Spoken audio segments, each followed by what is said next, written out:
అంటే మనం క్యాన్సర్‌కి వెళ్ళే ముందు హుహు. అంటే క్యాన్సర్ వస్తే దాన్ని పూర్తిగా నయం కాదు. కేవలం ఇప్పుడు చేస్తున్నది ఉపశమనం మాత్రమే. హుహు. ఇది నిజంగా అపోహ? లేకపోతే నిజంగా కొనసాగుతున్న ఇష్యూనా? మీరడిగిన ప్రశ్న చాలా రెలెవెంట్. ఎందుకంటే ఇది పెద్ద అపోహ. ఓకే. అంటే నేను మిస్‌గైడ్ చేయాలని ఆశపడతలేదు. బిగ్ టీవీ ప్రేక్షకులకు ప్రత్యేకంగా నా యొక్క మనవేంటంటే, ప్రతి క్యాన్సర్ నయమైపోతుంది, ఎవరికీ ఏం గాదు నేను మెసేజ్ ఇవ్వటం లేదు.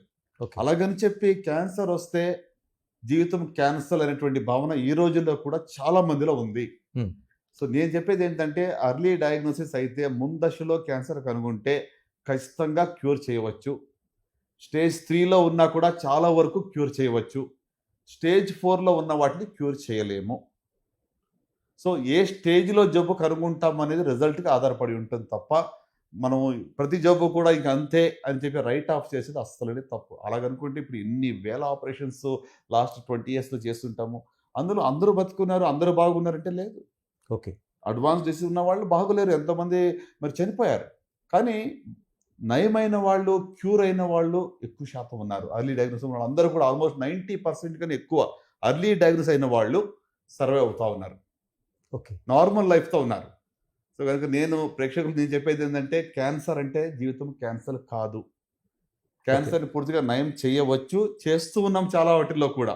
100% అని దేనికి లేదు. లైఫ్‌లో 100% గ్యారంటీ దేనికుందండి? దారిలో మనం వెళ్తుంటే ఎవరు గుద్దుతారో మనకు తెలీదు. అవును. అంత ఎందుకు నేను క్రికెట్ స్టేడియంకి వెళ్ళి ఏదో ఫ్యాన్ చూస్తామంటే పాపం వాళ్ళేమైనా ఊహించారా? అవును. అంటే అన్‌సర్టెనిటీస్ అవన్నీ ఉన్నాయి. అంటే ఆటికి కంపేర్ చేసుకుంటే డెఫినిట్‌గా క్యాన్సర్ అంటే భయం అనేది కొంచెం ఎక్కువ ఉంటుంది. No doubt. కానీ రిజల్ట్స్ అనేది స్టేజ్ మీద ఆధారపడి ఉంటుంది. అంటే ఏంటండి స్టేజెస్ ఏంటి? First stage, second stage, third ఏంటి ఎన్ని స్టేజెస్ ఉంటాయి? ఏంటి అసల దాన్ని ఎలా కాలిక్యులేట్ చేస్తున్నారు? దానికి వైద్యం సంబంధించి ఎలా ఉంటది? షూర్ అండి. అంటే క్యాన్సర్‌లో యూజువల్‌గా 4 స్టేజ్‌లుంటాయి. First to fourth stage.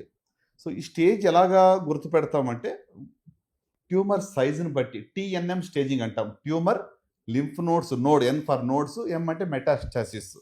అంటే జబ్బు వేరే భాగాలకి పాకిందా లేదా అనేది చూసిన దాన్ని బట్టి స్టేజ్ అనేది డిసైడ్ అవుతుంది. ఓకే. సో, అంటే ఇప్పుడు ట్యూమర్ లెస్ దాన్ 2 సెంటీమీటర్స్ ఉందనుకోండి, హ్మ్. దానికి T1 అంటాము. అలాగే ఇప్పుడు ట్యూమర్ 2-5 సెంటీమీటర్స్ ఉంది. 2-5 సెంటీమీటర్స్ దానికి T2 స్టేజ్ అంటాము. హుహు. అలాగే 5 సెంటీమీటర్స్ కన్నా ఎక్కువ సైజులో ఉంటే T3 స్టేజ్ అంటాము. సో, అలాగే లింఫ్ నోడ్స్ ఏ లింఫ్ నోడ్స్‌కి లేదనుకోండి దాన్ని N0 అంటాము. కొన్ని లింఫ్ నోడ్స్‌కి వెళ్తే N1 అంటాం. ఎక్కువ లింఫ్ నోడ్స్‌కి వెళ్తే N2. సో, ఇట్లా T stage, N stage and M stage. M అంటే మెటాస్టాసిస్. మెటాస్టాసిస్ అంటే దూర ప్రాంతాల్లోకి జబ్బు పాకింది. For okay. ఎగ్జాంపుల్ లంగ్స్‌లోకి పాకింది. ఇప్పుడు నోట్లో క్యాన్సర్ ఉందనుకోండి, లంగ్స్‌లోకి పాకిందనుకోండి, లేకపోతే బోన్స్‌లోకి వెళ్ళింది, లేకపోతే లివర్‌లోకి వెళ్ళింది. దాన్ని డిస్టెంట్ మెటాస్టాసిస్ అంటాం. అంటే హుహు. దూరపు ఆర్గన్స్‌లోకి జబ్బు పాకింది. సో, దీన్ని బట్టి స్టేజ్ అనేటువంటిది దూరపు ఆర్గన్స్‌కి వెళ్తే స్టేజ్ 4.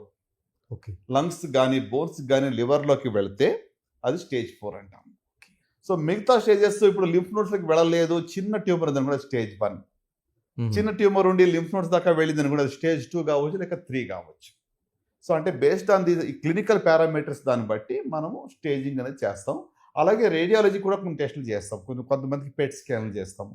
దాన్ని బట్టి కూడా స్టేజ్ అనేది నిర్ధారణ అవుతూ ఉంటుంది. సో, స్టేజ్ అనేది ఎందుకు ఇంపార్టెంట్ అంటే survival rates are directly related to the stage. Stage మీదనే సర్వైవల్ రేట్స్ ఆధారపడి ఉంటాయి.